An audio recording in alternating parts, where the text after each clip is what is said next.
Hey guys, it is now Friday. I know this is a day late, but yesterday, if you follow me on Twitter, it was a busy day, so I didn't get to record anything. My week was good.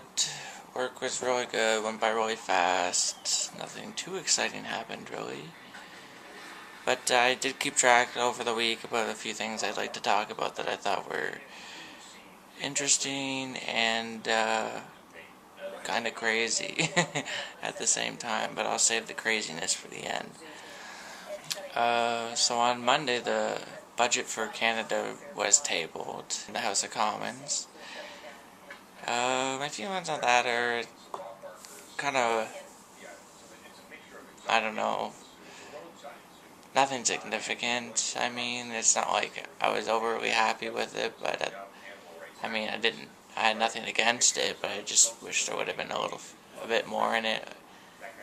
Try to reduce the deficit a little bit more, but supposedly it's supposed to start next year. But I was hoping they probably could have started a little bit this year, or at least given us details, but we didn't get anything like that, so we'll have to wait until next year for that. The other thing I wanted to talk about, sticking with Canadian news, is the postal strike. It's been going on since last week sometime. I can't remember when it started. It's been a rotating strike. Goes from city to city. How I feel about that is, well, first of all, the rotating strike is pointless. So what? I didn't get my mail for one day. Well, although Canada Post has come out recently and said they're cutting service back to Monday, Wednesday, Friday because their mail volume has dropped so much.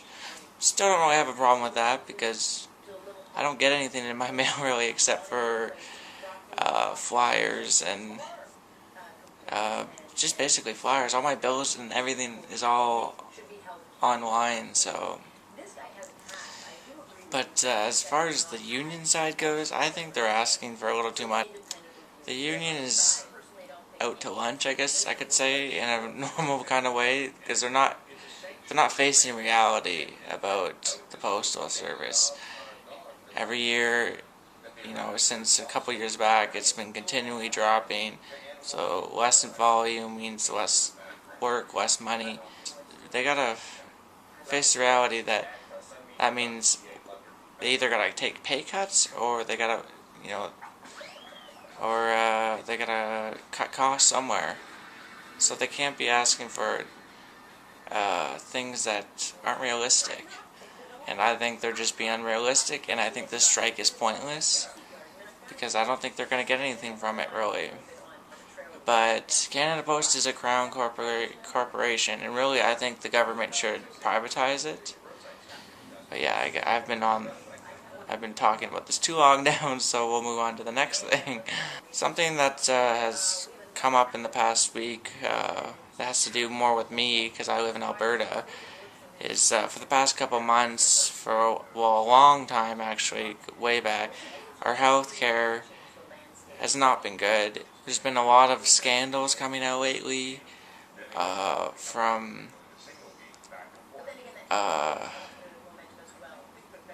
doctors being paid to keep their mouth shut about people dying on waiting lists. Nothing ever came of that. It kind of just went away. And now recently what just came out is that important political people such as MLAs or their friends are jumping the line to get healthcare ahead of other people.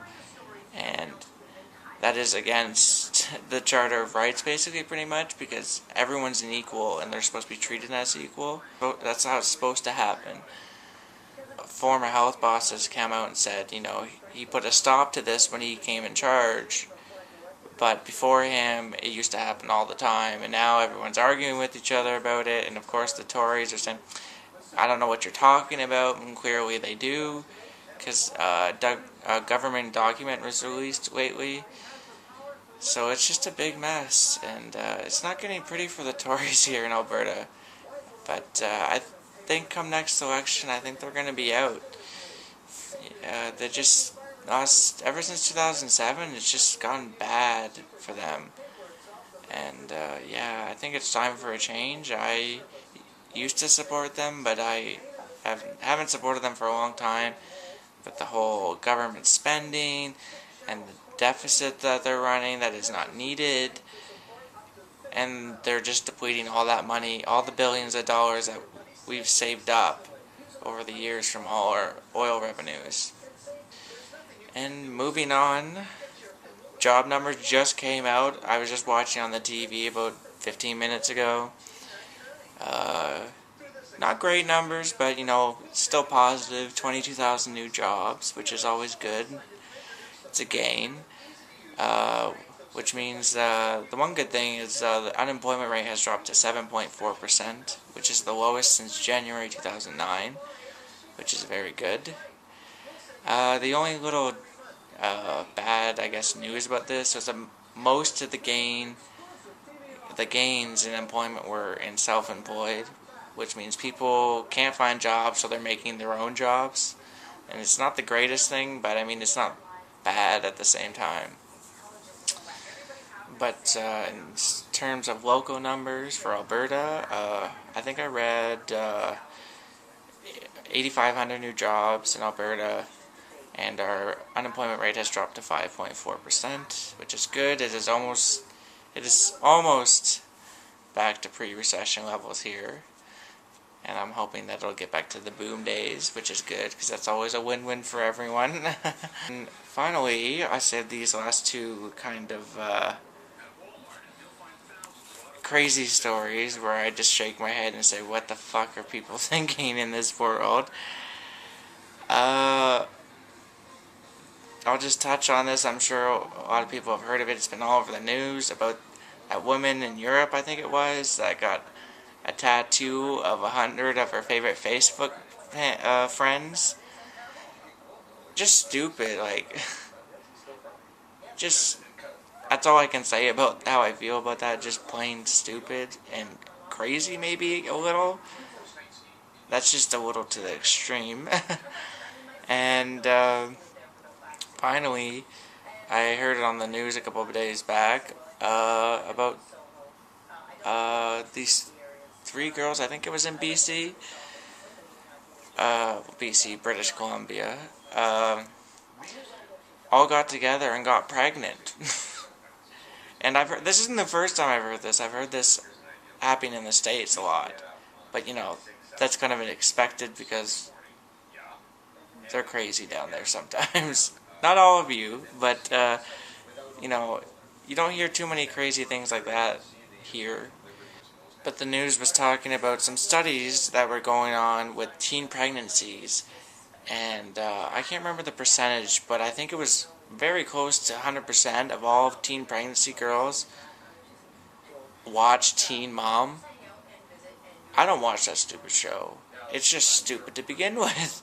Just stupid. Like, and then to hear these girls talk about how they're so happy for to have a baby, and they're 16, and one of them has been kicked out.